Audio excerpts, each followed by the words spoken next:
This means that they do not know where or what the target is. The information they are given is an arbitrarily designated number, such as A9I5-Q7K4. As they blindly view the target in a meditative state of focus, imagery is flashed in the mind and immediately sketched out and collected.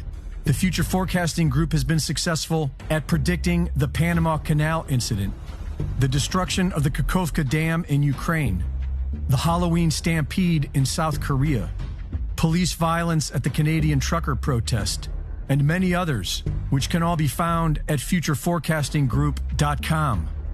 The Future Forecasting Group was recently assigned the target of the next financial crisis, but the entire team was all distracted by overpowering images of a catastrophic event.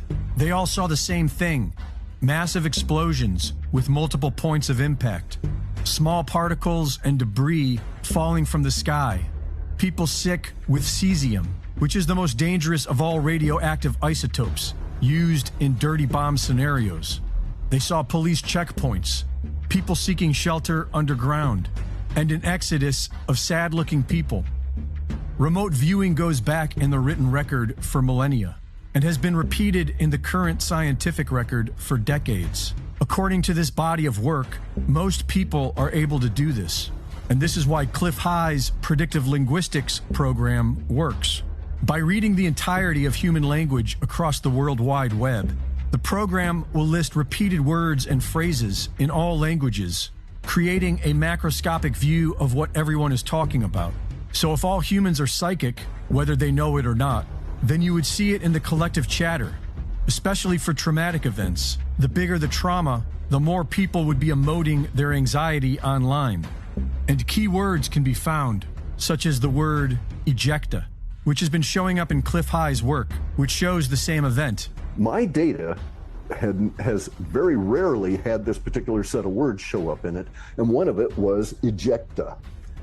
Ejecta, as though... And that was in our remote viewing data, Predictive linguistics reveals a time frame of when a big event happens at the point in time when the tension language ends and the release language begins. The tension language is the psychic awareness before an event, and the release language is the event itself as everyone is made aware. Based on this, Cliff High sees this event happening near the end of the year. Both the Predictive Linguistics and the Future Forecasting Group saw that this was a decision that was made by some faction of government, and they propose that if enough eyes are on the powers that be, then maybe it will never happen. We are in this period of time that I call uncertainty, okay? And from here to the event is an uncertain period of time in which we will feel uncertainty as we move towards this event. But I'm of the opinion that we can do things now that will alter the potential future that would arise. And so people out there, I'm of the opinion that if we got enough people to talk about this and know about this, it would make both of us into bullshitters, because it wouldn't happen. Whether or not this comes to pass, or if a big enough awareness actually prevents it, it seems like there's way too many good things happening for the Empire not to be striking back, and it's more likely to come in a cascading bombardment of crises. I have a feeling once the first one hits, gonna be off to the races, so I hope you've got your shitting pants handy. Sluncha.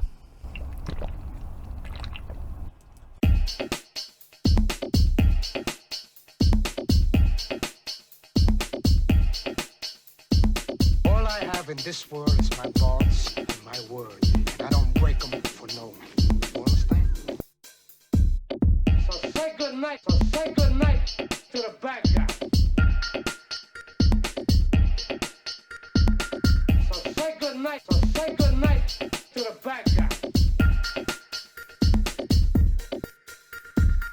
So say good night to the bad guy.